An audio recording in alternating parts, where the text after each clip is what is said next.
according to me, says this: we are all light workers. We all have it within us, and I believe that we were all born onto this planet to bring light to one another. I wanted to start these conversations as I want you to feel like you have a place where you can come, that you're not alone, and maybe hear things in a different way than you've heard them before. I do want to say this: nothing that I'm saying is revolutionary. It's all stuff that you already know, and maybe you've just forgotten. If you remember that you have a purpose, not one single person or being on this earth was born purposeless. So this is a collective awakening that the light is within all of us. We just have to be willing to share it. And you have to be willing to accept that you are here to be light. Welcome, everyone. Thank you for joining me and my very special guest. She is one of Broadway's most glorious sopranos. She is a Disney princess and also an Andrew Lloyd Webber heroine.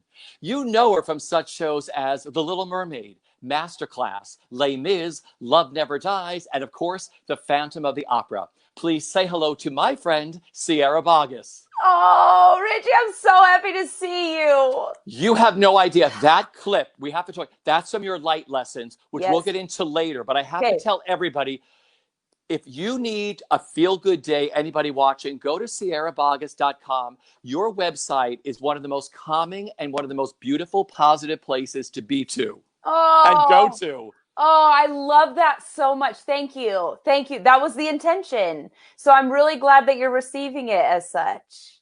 That's great. Listen, first of all, how are you and where are you? I'm in Colorado right now. I'm in Denver, Colorado, which is where I was born and raised. I lasted 3 months in New York in my apartment, and I have a real cute apartment in New York, but I just needed to get into nature. So I've been in Colorado for 2 months now, and it's been heaven. So that helped. I think everybody needs to do things that are going to help them mentally during this time and physically and just whatever, we gotta do, we gotta do what we know we need to do. And I have a hard time making decisions, actually. It doesn't always come easily to me, but when my gut knows something, my gut knows.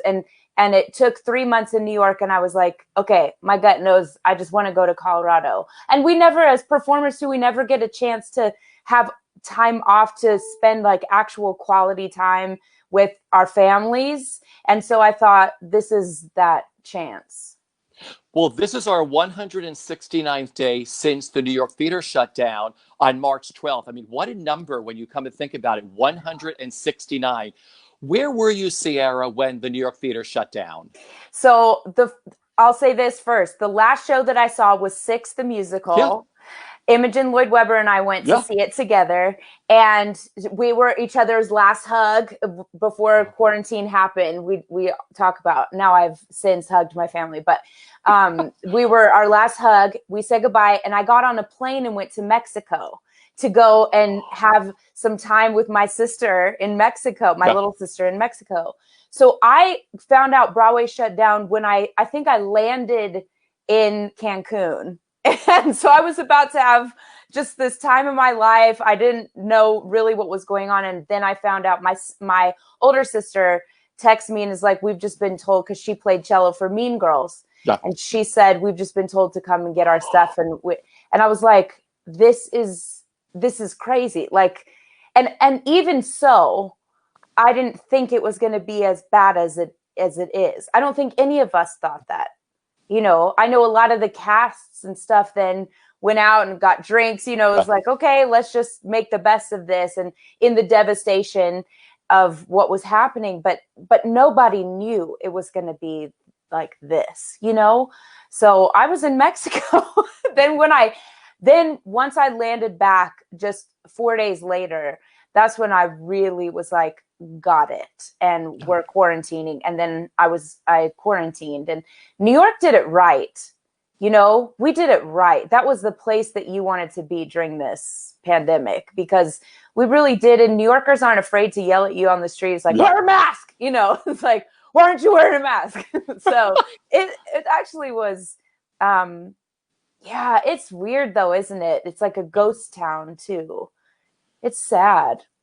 It's so strange to explain to people who are outside of New York City. You know, a lot of people have houses and, you know, they have backyards or a pool or they have their SUV and they have like land to walk on. We in New York City, it's a concrete jungle. You know, Right. we all work in, you know, the arts. We all work on Broadway or, you know, theater or something, and it's all shut down. All of New York Yes. was shut down for the longest time. So it's so hard to explain to people. They're like, oh, you need to go out and hug someone. I'm like, not here. Not here. Not in No. New York. Not today.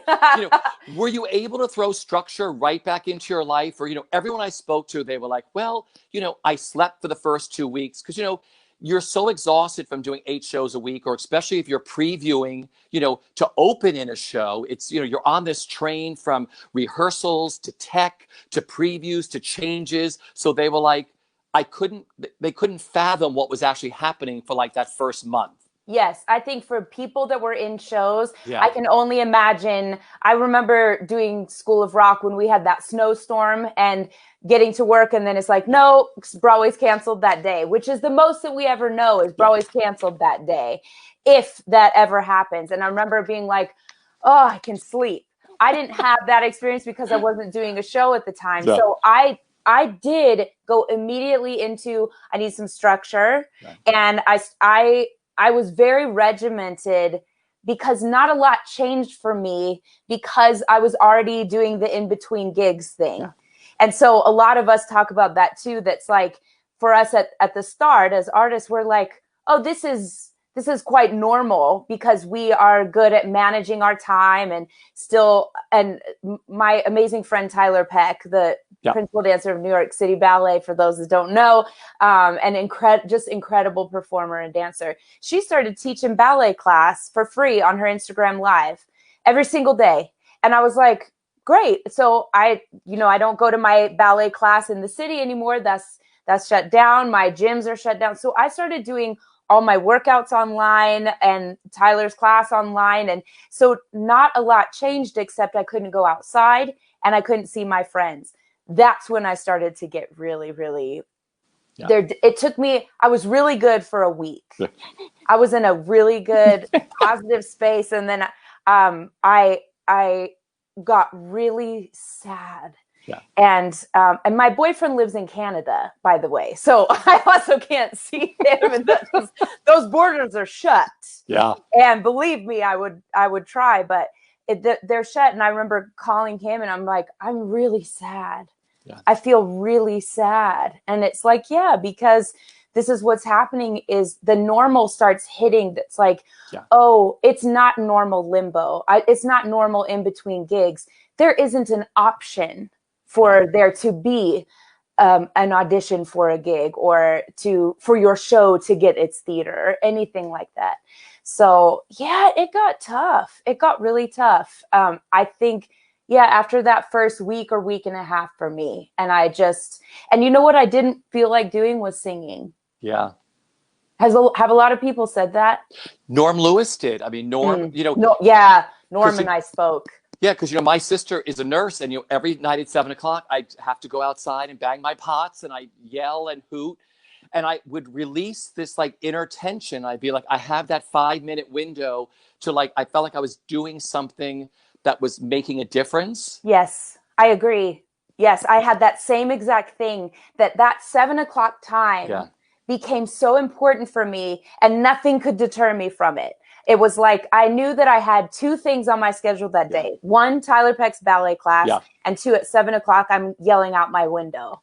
And it was, I think, again, that's what I loved about being in New York for that time, because we know how to do it. You know, New Yorkers know how to do it. And there's this strange, because we actually are very separate when we go out on the street. You know, we go and we're like in this zone, and we walk and don't talk to me, and this, I'm very cut off, and I'm, you know, things flying at me. It's like, no.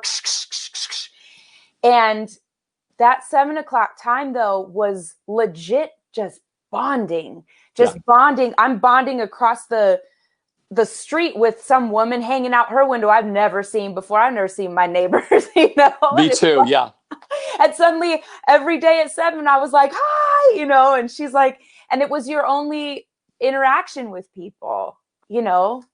See, it was nice though, because my boss, Rob Diamond, he said, let's do your show live and start talking to people who might have gotten sick, or, you know, so it just, you can put a face with someone saying, oh my God, my favorite star is going through the same thing I am. Oh, or, you know, or someone who runs equity is going through the same thing I am. Everybody, you could put a face to something, and that would add a little calming effect to people. Like Cheyenne Jackson kicked my show off, and he was like, Richie, I have to do it a little later because I got to teach my kids school. You know, I'm homeschooling, and I had to put structure back in their life so they weren't missing out on stuff. That's the thing. For all of our friends who have children, I mean, I can't even, I've listened to so many of them talking about just, it's a different, I can say, for me, it's like this. This is how I've done, but I'm living by myself in a place, you know, and I don't have children to worry about. And it's just, I just have a lot of empathy for people right now that have it's so much worse than I do, you know. And not worse like because you have kids is worse, but you know, worse in terms of you have to think about their day and you have to give them some. I don't have to.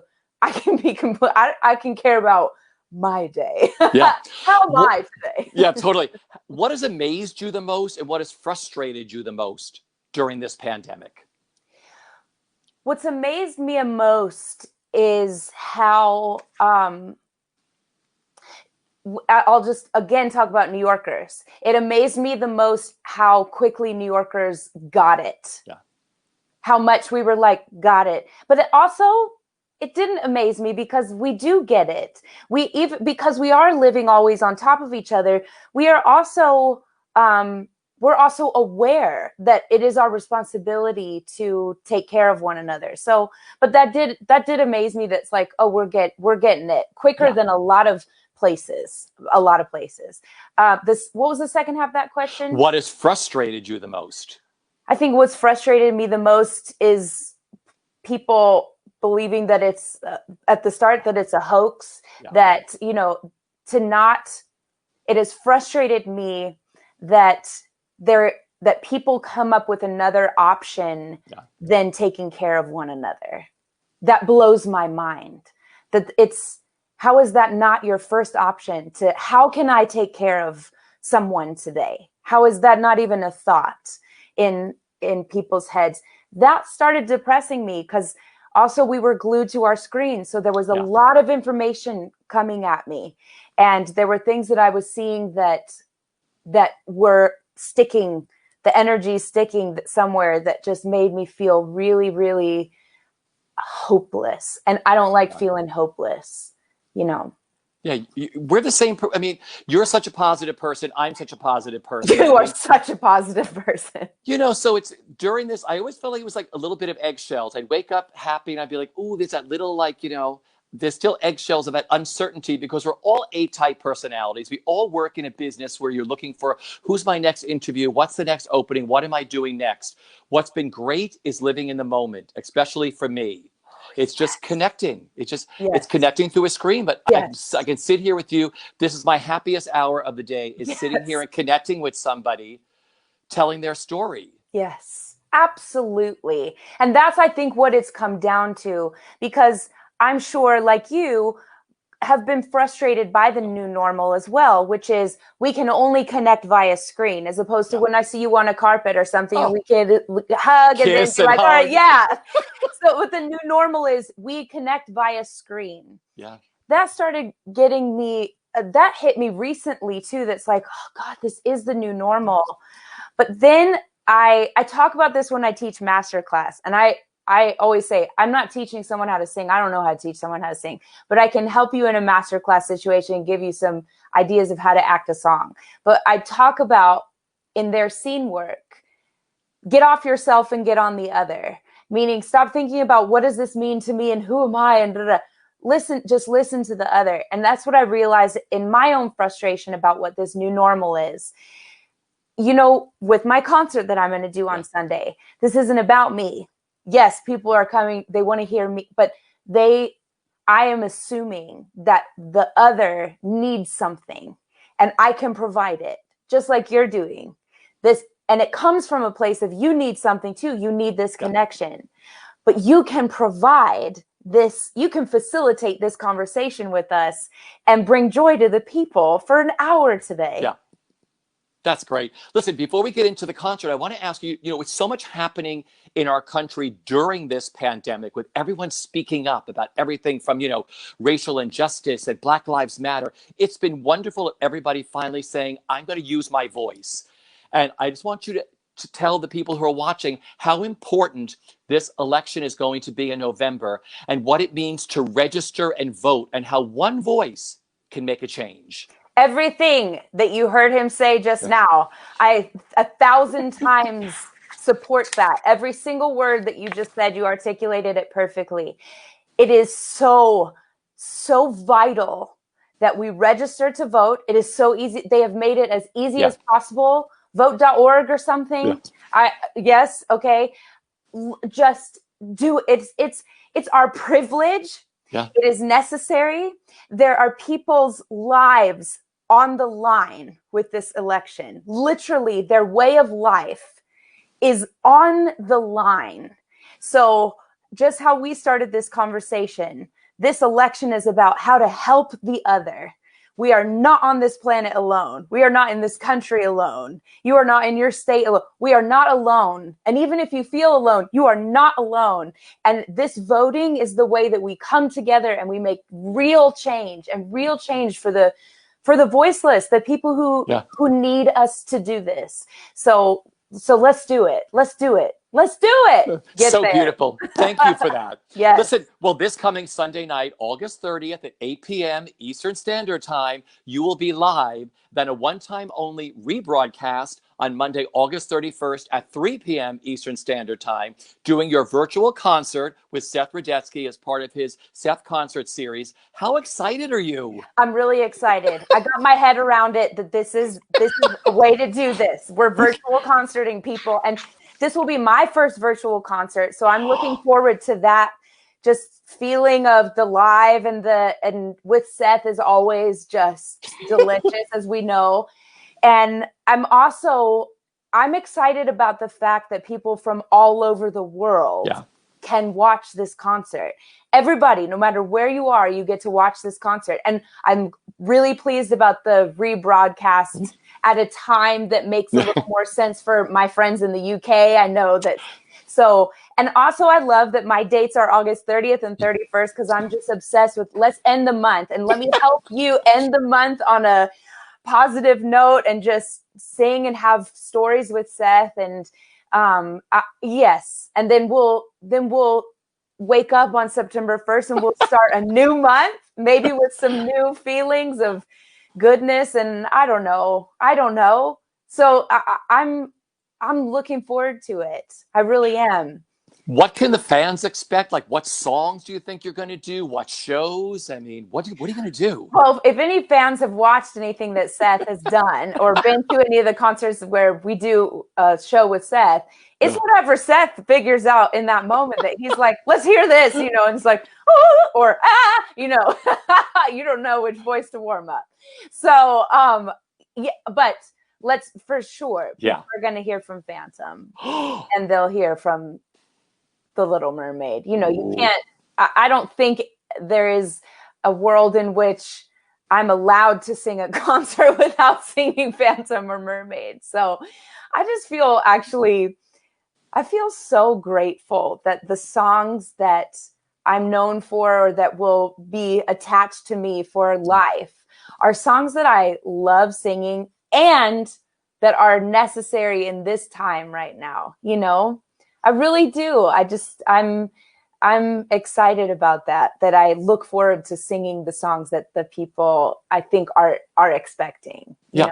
I love it. This is your first virtual concert. Now you're in Colorado. So are you at your parents' house? I'm at my parents' house, but I think I'm actually going to a friend's house in order to do the concert because they had like a stronger because this is all, it's this tech stuff that we've got to make sure is right. So, and that's actually nice. I was saying to my parents this morning, that's like, what's nice about me not doing the concert here? you wouldn't be able to hear anything. They wouldn't if they're here, you know, but I was looking for it because I need an audience, you know, and I was going to be one of the lucky ones that has some people in my house as an audience.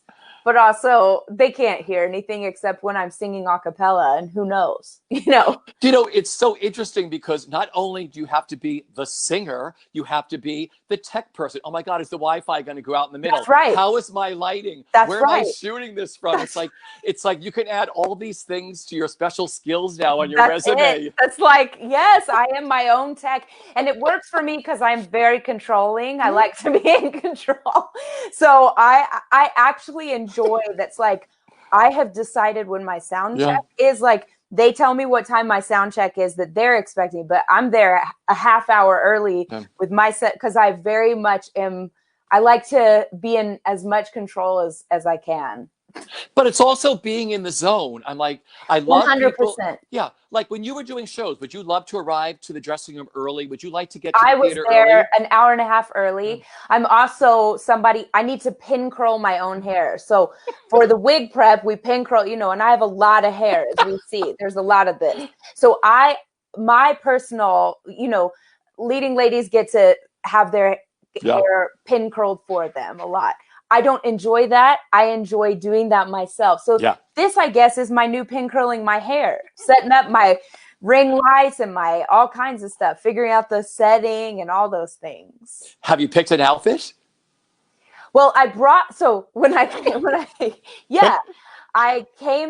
came from New York, I brought 3 dresses just in case, because I still had concerts scheduled. Yeah. So there were still things that were on my schedule. I didn't know how long we were going to be in this. And then months keep going. So I have some cute things. What I didn't realize, I got cute jewelry, but you can't wear like a chandelier earring with the headphone. So I'm going to have to, you know, bedazzle these or something. I don't have time for that. But maybe as we find out how long this is, I'll see how much I should invest in a bedazzled headphone. Oh, just go to Amazon or someplace. Get a glue gun and some rhinestones. And that is it. Oh my gosh. What's it like performing with Seth? Like you talked a little bit about that. It must be so much fun because you're going to be in Colorado. He's going to be in New York. That's got to be the weirdest thing. Like, yeah, that'll be weird. I mean, but also it's like, I enjoy it. I'm weird in terms of as a show person because I'm not a night owl. So my concert's at 8, but it's at 6 here. So I'm like, great, because I like to, especially during this pandemic, I go to sleep early, and especially being in Colorado, I went away. I'm sidetracking, I know, but I went away with my parents. We went away to this remote. No one could get to me. No matter how good that Wi-Fi. No, you can't get to me. Yeah. And set my alarm for 1 a.m. so that I wake up. See, most show people would still be awake. They're just getting started at 1 a.m. But I set my alarm so that I could see stars. Aww. Stars from here to here. And that's what anyways. So yes, Seth will be 8 p.m. in New York. I will be 6 p.m. in Colorado. And what I love about performing with Seth is the energy. You know, he's so quick, and he remembers everything, every single little thing. And we're a good team. We're a good team because he'll tee me up for a story, and I got you, and I'll get there, and then we'll get a song, and it's really fun. It's just like, I think it's a joyous way to do this. Yeah. Yeah. You know, there's a contest hooked up to your. There is a contest. Yeah, tell everybody what it is. So I think the hashtag is, I'm going to get it wrong. Do you have it there? Yeah, I have here. The hashtag is Seth Sing Off Sierra Edition. Now tell everybody what this is. Seth Sing Off Sierra Edition. And I will say, I don't know if I'm supposed to. I don't care at this moment. We're in a pandemic. Doesn't matter. All rules out the window. I have seen a lot of these videos, and I don't know how. I don't know if I get to choose. I don't know who's choosing this. It's probably Seth. But I gotta say, this is why I don't like competitions, and I always say when I teach, this business isn't a competition. So I'm like, how do you choose? Because everybody's is extraordinary. The competition, not competition. I guess I don't know what to call it. Basically, sing part of your world and and post it if you feel so inclined. Use that hashtag, and then Seth, I think, will choose. And then you get, what do you win? You win You win free tickets to the next 3 concerts. So it's really not a competition. It's sort of like you could win something. It's like a raffle. Yeah, it's like a raffle. It's a nice raffle. But I think even if I was somebody who loved like, oh, I got to sing Party World, I would do it and be like, I just want to do it to do it. So I think also during this time, it's like, just sing, just put it out there if you want to. And I will watch them all. I really will. Because it touches my heart so much, especially with the song like Part of Your World. You know what I mean? It's like, here's this mermaid wanting to be on this land, and this land that we're in right now is so bizarre. So it's like, this is the place that she wants to be in. I don't know. I just think there's something magical about it. Yeah. You know, there's something, I've watched all of Seth's concerts, and the interesting thing about this raffle, that we're going to call it, is Seth just wants you to do your version. That's not Sierra's version. That's right. Someone riffed something last week and he was like, it didn't belong in there, but it was fabulous, and she won. Oh, that's the thing. She got the ticket. So I'm going to tell everybody, you can post a 1-minute cover of Part of This World on Instagram with the hashtag Seth Sing Off Sierra Edition for a chance to have your video aired during the live show with Sierra Boggess and win free tickets to the next 3 shows of a Seth concert series. Official rules for this are at thesethconcertseries.com, and videos must be submitted by tonight, August 28th at 11:59 Eastern Standard Time. Now, again, the Seth Concert Series is produced by Mark Cortali and is sponsored by Broadway World and StreamYard. Tickets are available at Broadway World Events and at thesethconcertseries.com, and they're only $25. I know where I'm going to be Sunday, and I know where I'm going to be Monday for the rebroadcast. Oh, that's awesome. Yeah. You know, I want to go back to the beginning. Growing up, I mean, I loved following your family, about your parents and your sisters, but there were 2 women who were early inspirations for you with your life and your career. Tell me how Nancy Priest and is it Mary Satrakian inspired you? Absolutely. Yeah. I'll start with Miss Priest because I just saw her the other day. I went to her house for dinner. Nancy Priest I went to George Washington High School in Denver, Colorado, which is an inner city public high school. We had no money, and Nancy Priest was the drama teacher there. And she was there for 30 years, or maybe even 35 years. She retired my senior year. So I got to have all 4 years with her of high school, and her retirement was the same year I graduated. And so once I got there, it was like there was this legacy of Nancy Priest, legacy, Nancy Priest, Nancy Priest. And I got there, and I got it. I was like, yeah, I got it. It's the class that saved my high school career, because I was not a person who loved school or was good at, learning things. Yeah.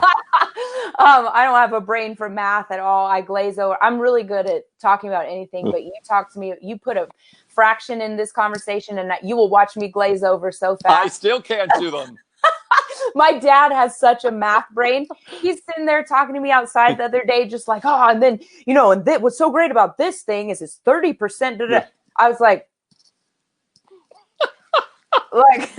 cool. Yeah. This is cool. I just can't. It's another thing. Anyway, so Priest. So I'll stop calling her Nancy Priest now because her name was Priest. We called her Priest, and we did 4 shows a year. Which anybody who knows about teaching or is a teacher, what a feat that is to do 4 shows in a year, especially at a high school with no budget, really. Yeah. We put on 4 shows a year. And what I loved and disliked at the time, but in hindsight, I'm like, oh, I got what you were doing, is because she taught us about theater basically being a team sport. Yeah. And that if you're not starring in the show, you are backstage doing this and this and this. I mean, there were times that she didn't cast me in something because it's almost too she knew that's like, this girl's going to do this. She doesn't need to be so Priest was the kind that's like, there was no, this person gets cast in everything. Everybody gets cast, but you worked for it.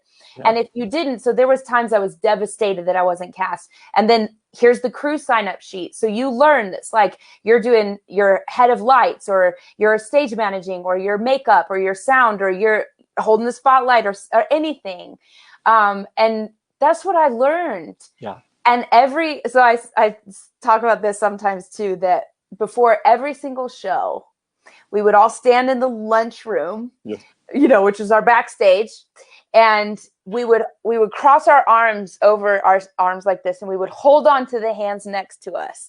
And we would go, a 1, a 2, a you know what to do. United we stand, divided we fall. Let's make this show the best of all. Give them hell.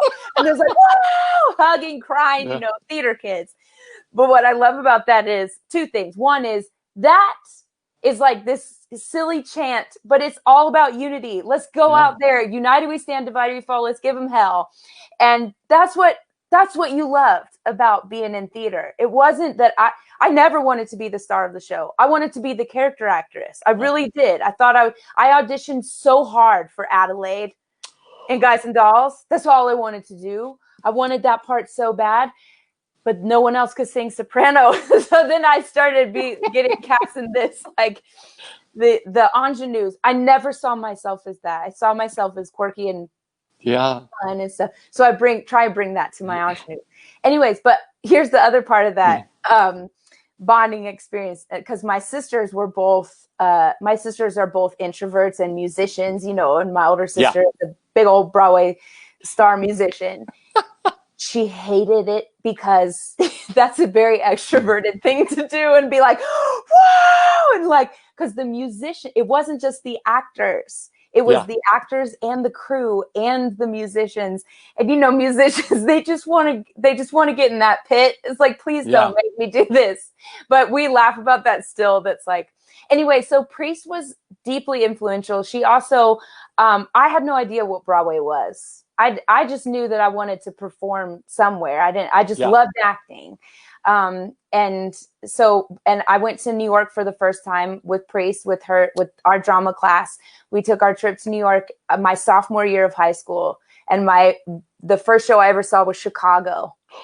I saw Chicago. Oh. And Anne Rankin and BB Newirth were both in it. Okay. And we saw 4 shows. We saw Chicago. We saw Lion King had just come out. We saw Titanic the musical, and we saw Rent. And Rent, when I was in high school, is what Hamilton is for high school now. So that was really, really, that was something. But she has been one of my biggest influences, I think, in helping me get to where I am today. And I think also just solidifying why I love doing what I do. And it actually has nothing to do with the being a leading lady. Yeah. It has, you know what I mean? Yeah. And then Mary, what did Mary do for you? And so Mary, I met when I was 17, and I was taking, I did a summer program up in Breckenridge, Colorado, a musical theater program. And Mary was my voice teacher there. And I had only just started taking private voice lessons. So I always say this too, that's like, just sing, because I didn't take private voice lessons till I was 17 years old. And so Mary was one of the teachers there. And I had just never met someone like her. She was, as a teacher, in terms of a private teacher, she was so positive, and she was so encouraging. And what's connected with her is I was in a master class, so I'm watching her work with somebody else, and this person was just, I think what I remember is they were just moving a lot while they're singing, like, I don't know. And she stopped and she was like, just sing from stillness. And, you are enough. You're so enough. She says, it's incredible how enough you are. Oh. I'm a kid in the class, and I always took notes. And I was like, that is the funniest thing I've ever heard. And I wrote it down in my little yellow notebook. And years later, I'm doing Little Mermaid, and I always have my notebooks with me, these masterclass notebooks. And I look in there and I see this quote, and in my head it said, "You are enough. You are so enough. It's unbelievable how enough you are." The original was incredible how enough you are. And I started using that to reply back to fan mail.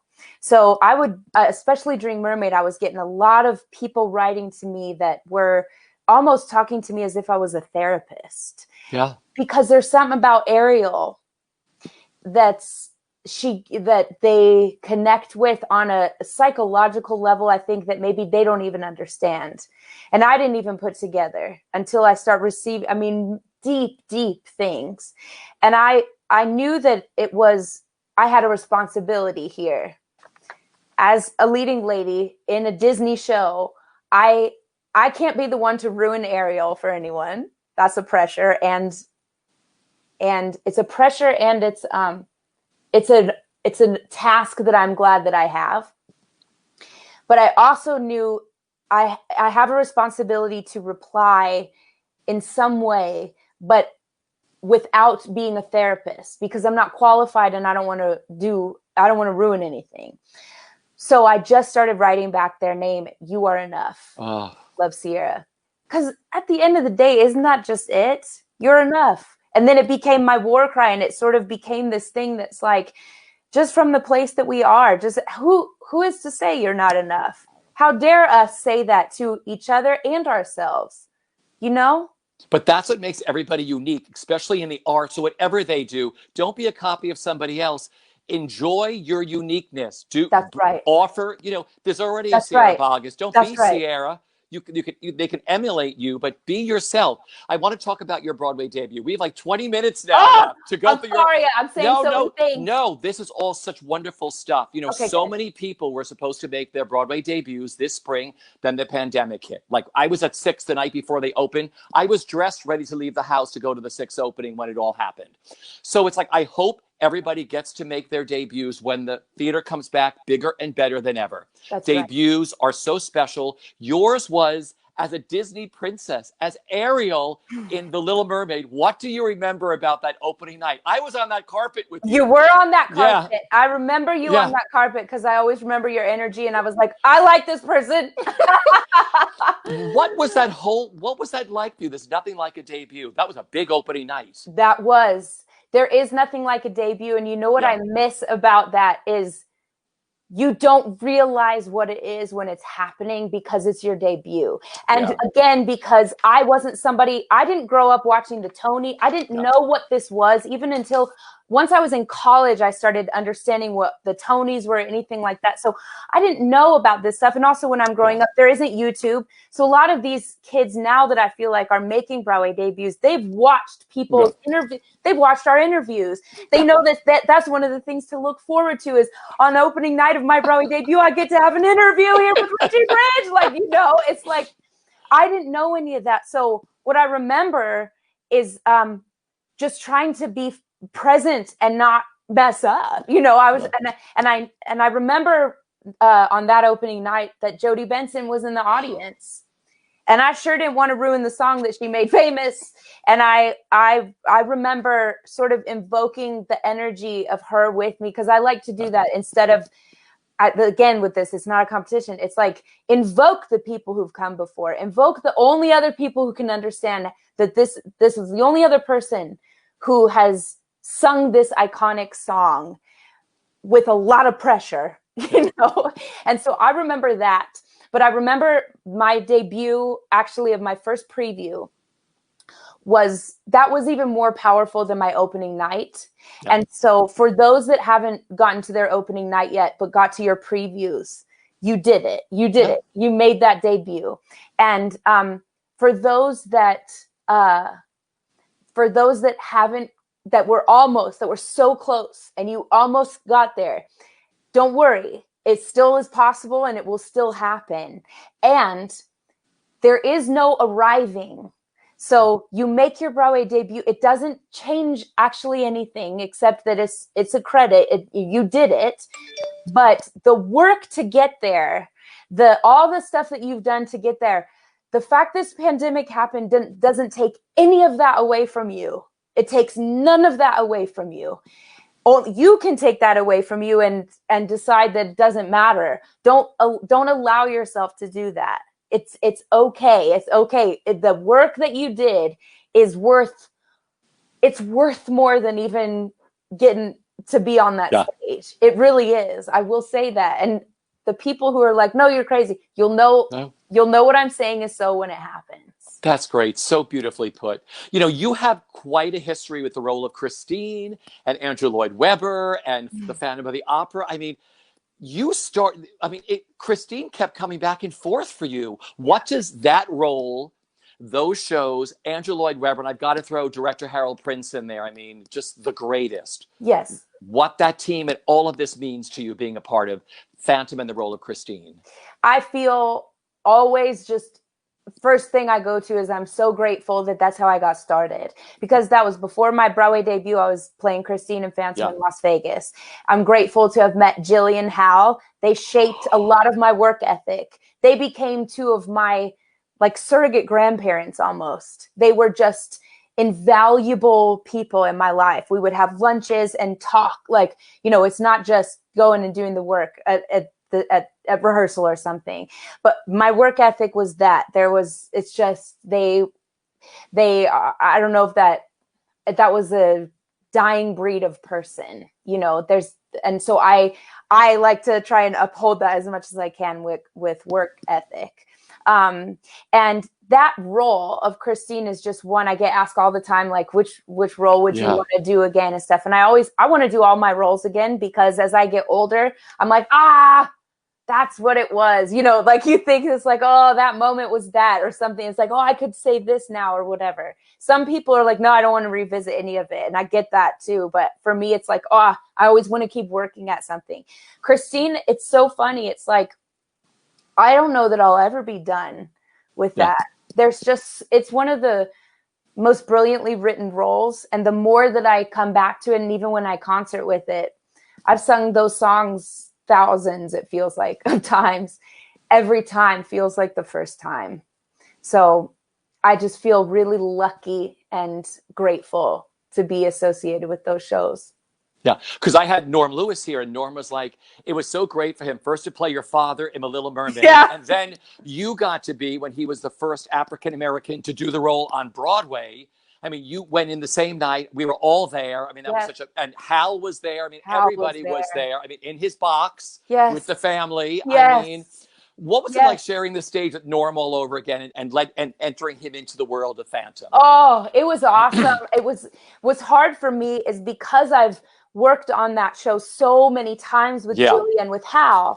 When you're working with the originals and you know they're in my DNA of Christine, each thing. So I know, and I've also heard them talk to the Phantom. So there were so many things I wanted to just tell Norm to like fast forward and just like, this is what it is. But there was actually times that because there's a lot of confusing stuff in there too, as you learn it.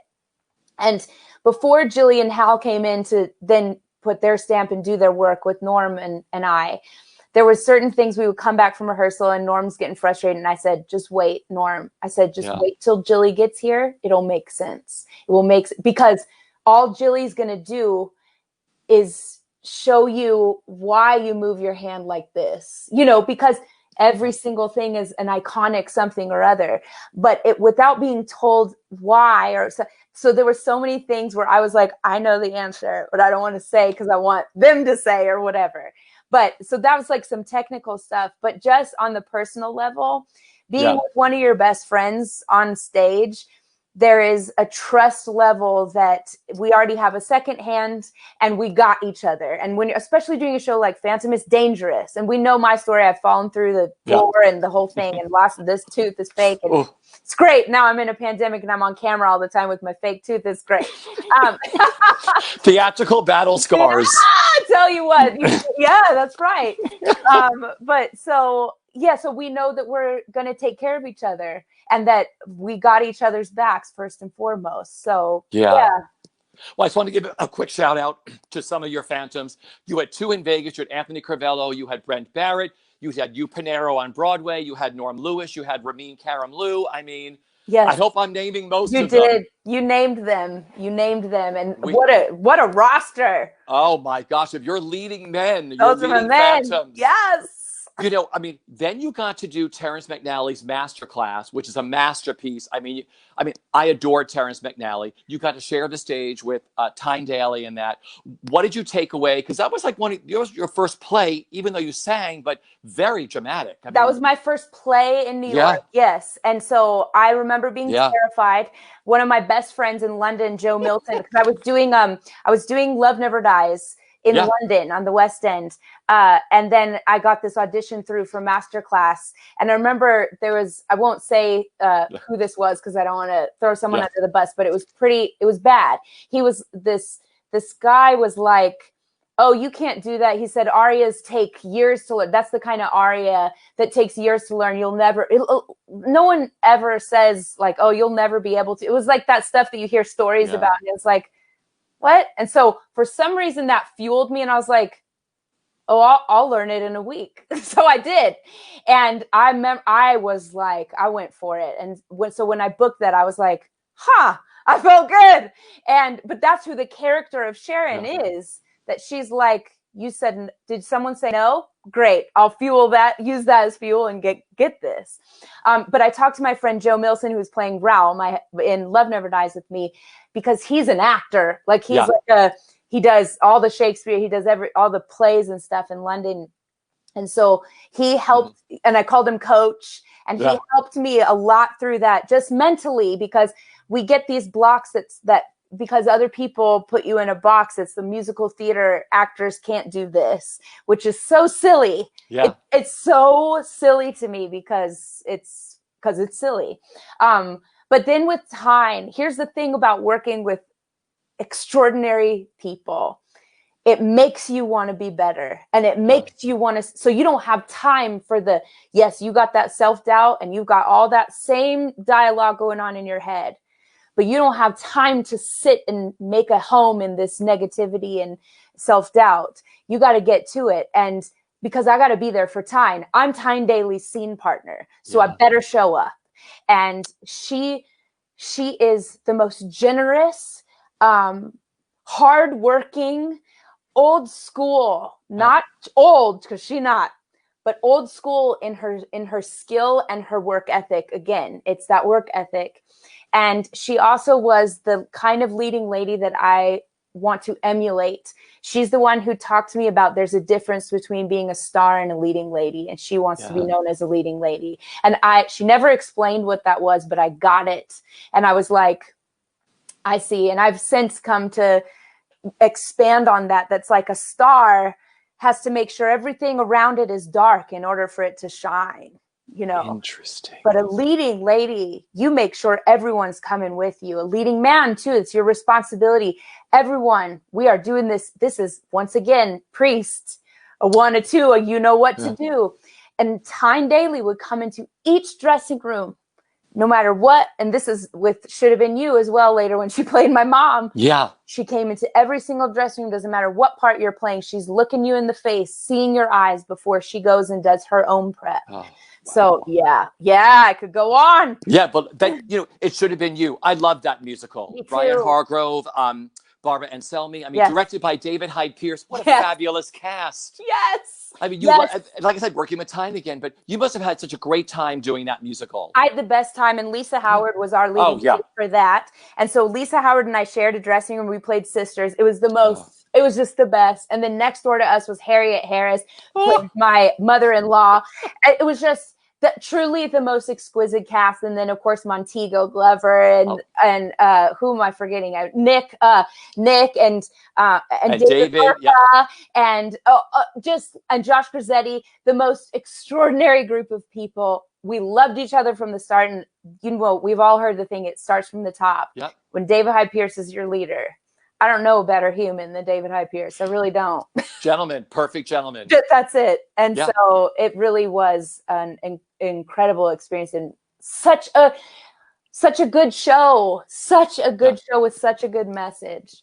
School of Rock. What a fun, fun musical. And I mean, and a role different than what you're used to playing, the principal. Yeah. Was that what attracted you to that role in that show? That Yeah. she was different from the ingenues you played? Well, yeah, at first when Andrew was writing it, I mean, this had been in their mind since back when I was doing Love Never Dies, which was 2010. Yeah. I remember Andrew and Madeline talking to me about School of Rock. And so it was sort of this thing that I had known I was going to do, but who knew? So many things happened. But initially I thought the role was different when we first started working on, you know, as they always are. And so I didn't think of her as so different until then I was like, oh, she is. But I based it off of my sister Summer, because even my sister Summer wears these glasses. Yeah. So I wore those glasses. I asked the costume that I want this shape, please, for my glass. I wanted because I love my sister Summer is my best friend, been my role model since I was born on this planet. One of the best humans that anyone can ever know. And so I love her, and we're very different people. But I interviewed my sister as if it was research of because my sister is much more black and white than I am. And Rosalie Mullins is black and white. Yeah. She is the principal. She has a job to do. And she is a job's worth too. There's no, let me see if I can look at that a different way. The answer is no. But my sister, I remember her telling me, she's like, it's not because you don't love the kid.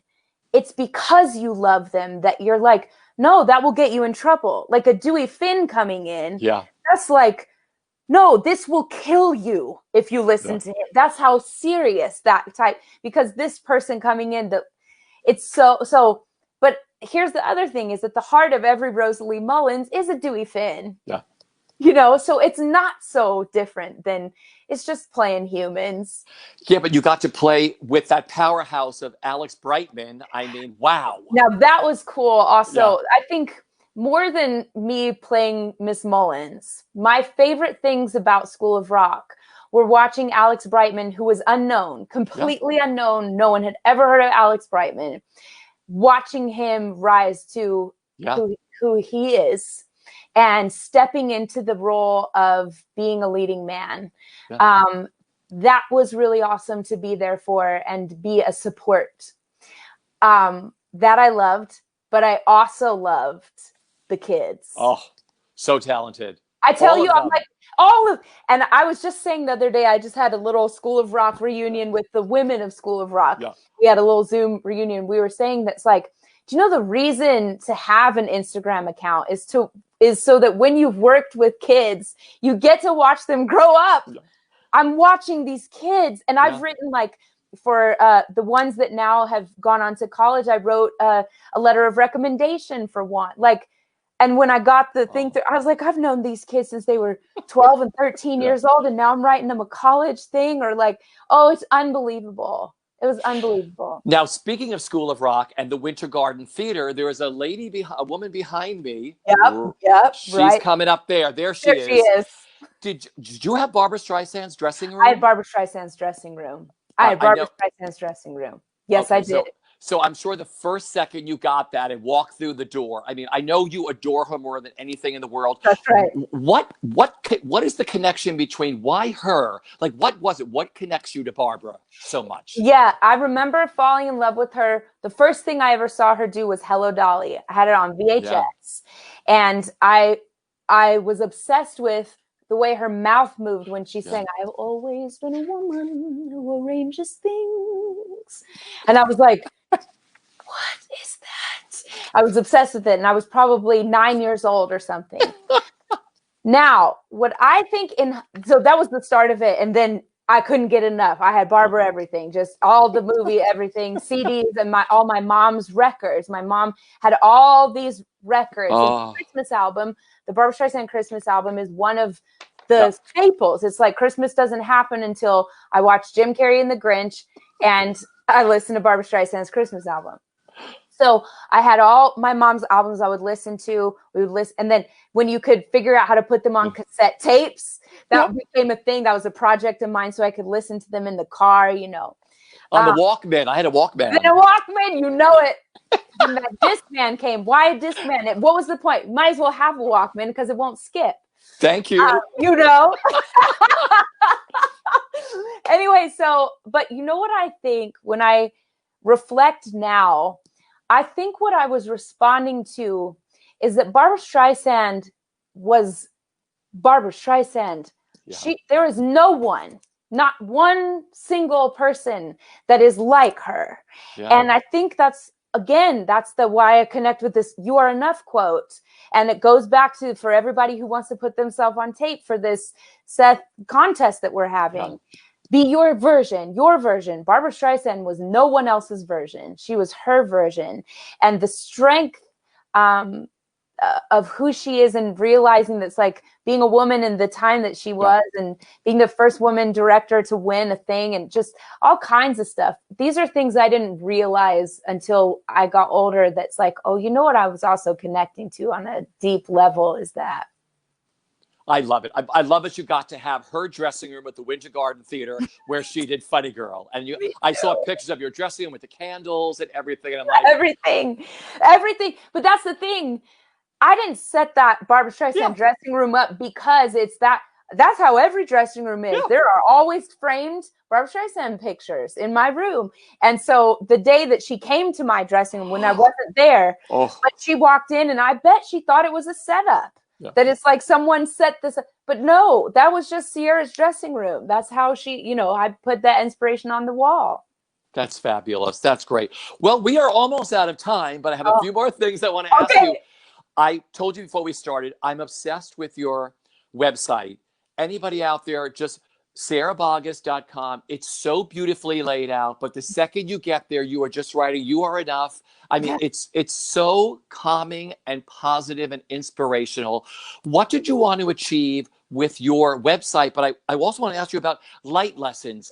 What we opened the show with. Yes. These beautiful little videos you make with people. Talk about light lessons. Okay, so first I'll just shout out Tony Howell, who created my website with me. And it's through that vision that he really listened to what I wanted. And he is extraordinary. I love Tony so much. Yeah. He is he's brilliant. And so he really helped my vision come true.